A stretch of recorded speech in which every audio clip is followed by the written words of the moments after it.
We don't have a revenue flow that supports the parks.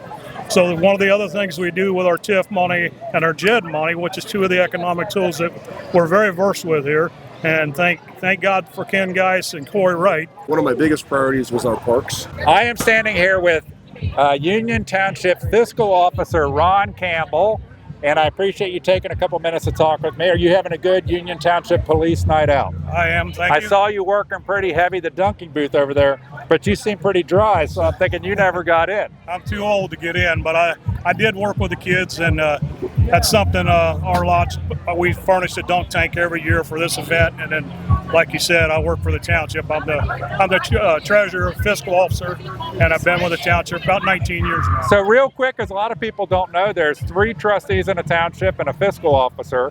What's real quick, a minute or less, what's the role of the fiscal officer? The fiscal officer obviously is to take care of the financial situations and make sure we got a balanced budget, make sure that we get line item budgets for all the departments to follow, and then make the hard decisions on what has to get cut and what doesn't get cut.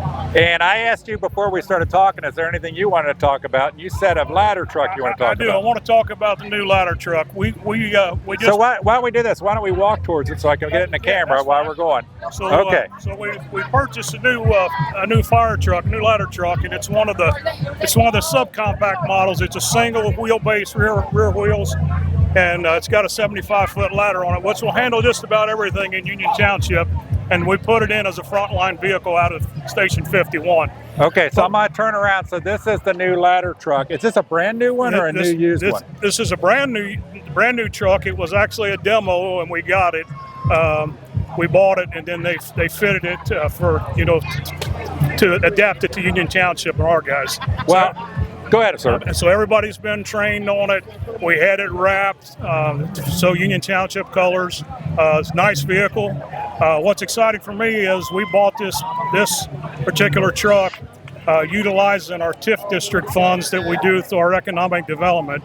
This truck was a $1.3 million purchase. It cost the residents nothing. So the residents have not one cent in this. I'm glad you mentioned that because people demonize TIFs.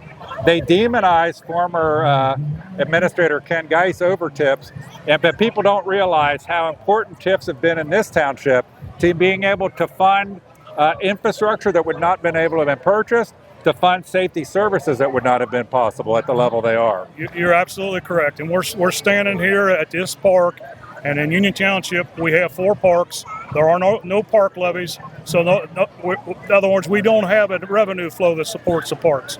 So one of the other things we do with our TIF money and our JED money, which is two of the economic tools that we're very versed with here, and thank God for Ken Geis and Corey Wright. They do an outstanding job. They're very visionary, out front of things, and they've set the township rather nicely.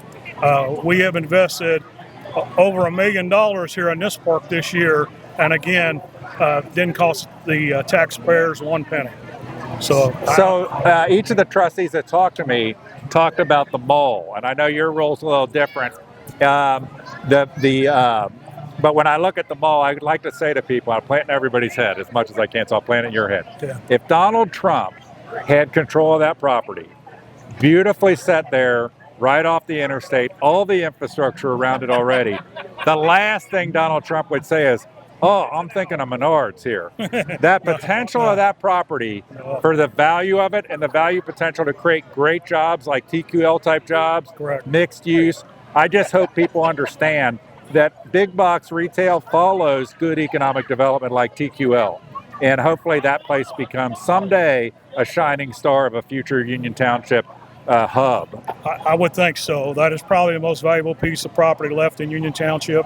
It lays on 32 and 275. It's a very, very valuable piece of property. It's a shame, but with the covenants that I know you know about, yep. It's going to be 2030 probably before anything happens that'll amount to anything.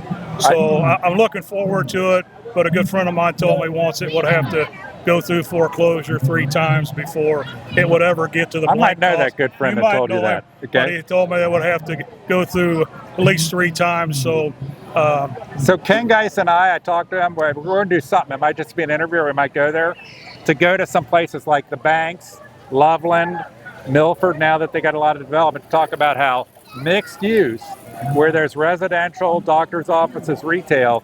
That's the ticket to good jobs, great development, and that's the kind of thing we should be looking at for the Eastgate area. And I certainly hope that at some point in time, a parcel becomes available in there that you guys could try to get somehow, so that you got a vote at the table. What's right now, everybody needs to understand the township doesn't have a vote at the table in that area.